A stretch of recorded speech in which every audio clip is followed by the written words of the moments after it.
Hello and welcome back to Gamescom. It's me again, Arthur, and I'm here with the wonderful Alex Jordan. Welcome, Alex. Hi, how you doing? I'm great, thank you. So for those of you that don't know, Alex is an incredible actor whose voice you may recognise from a lot of titles, and you're doing something for us for Age of Sigmar, Realms of Ruin. But first of all, Alex, people might recognise your voice when you start talking. Can you give us what games have you been in?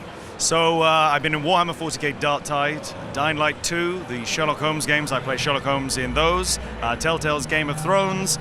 I think I've done about 30 games now. Most recently, I was the very specific steamy, saucy noises for Baldur's Gate 3. But I've got a lot of other things coming up which are less steamy and saucy.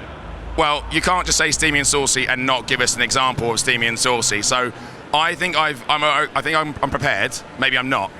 But can we have a little sample? I mean, there was a lot of kissing the back of the hand. I won't go into that right now.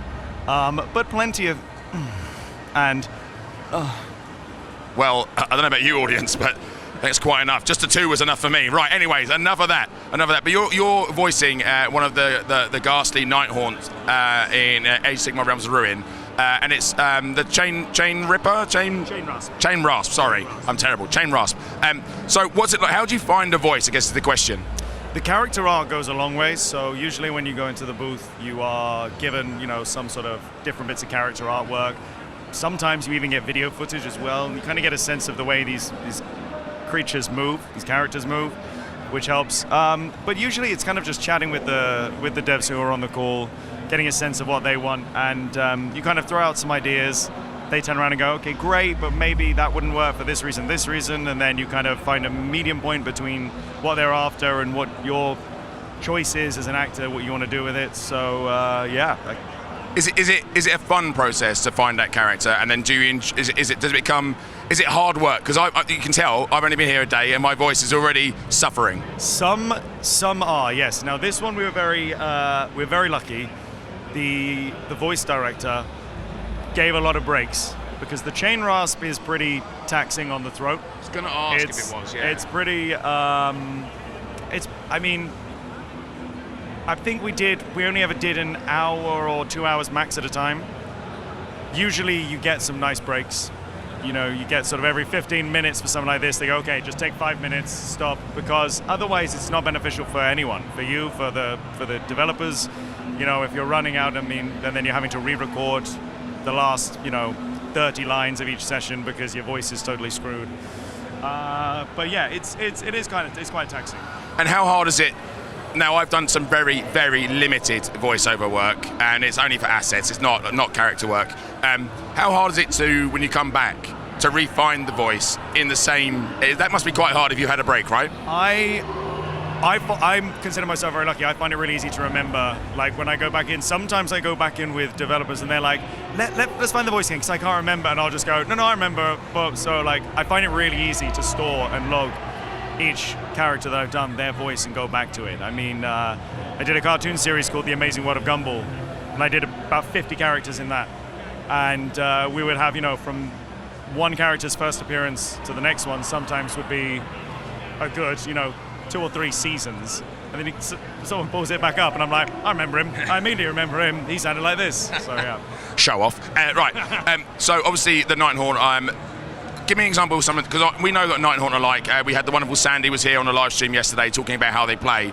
What was some of the direction they gave you when they said, this is kind of what we're looking for? Can you remember any of the specifics? If not, don't worry, but is it something you can remember?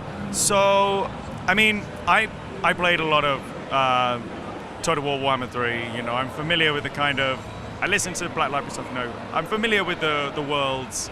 I grew up collecting Warhammer, so kind of had a sense already. I was like, well, the undead, this is kind of the thing you're looking for.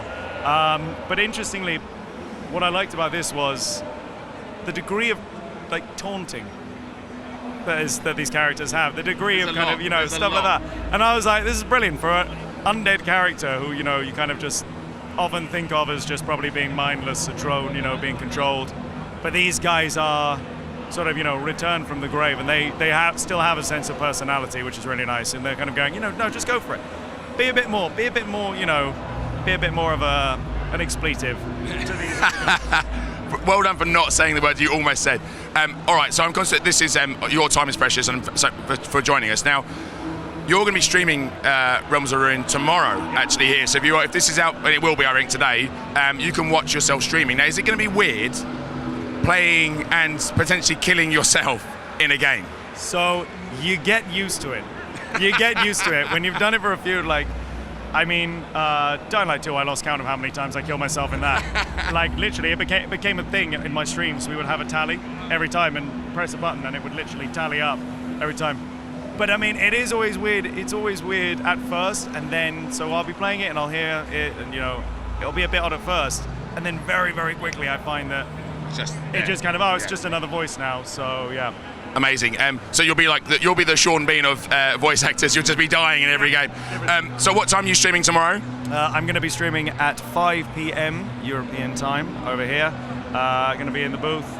And then I will also be streaming just generally on my own channel this game when I get back from Gamescom, and so yeah. Amazing. And if people want to follow you on your own socials, what socials should they follow? It's Alex Jordan VO on Twitch, and then same for Instagram, and then Twitter is AE Jordan.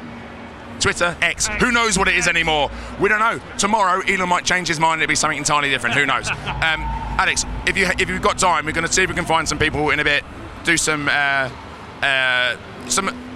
VO work, and you're going to appraise them. If you've got time, we'll come back to you. But Alex, thank you so much for joining us, and I look forward to your stream tomorrow. Thanks a lot. See you soon, everyone. Bye-bye.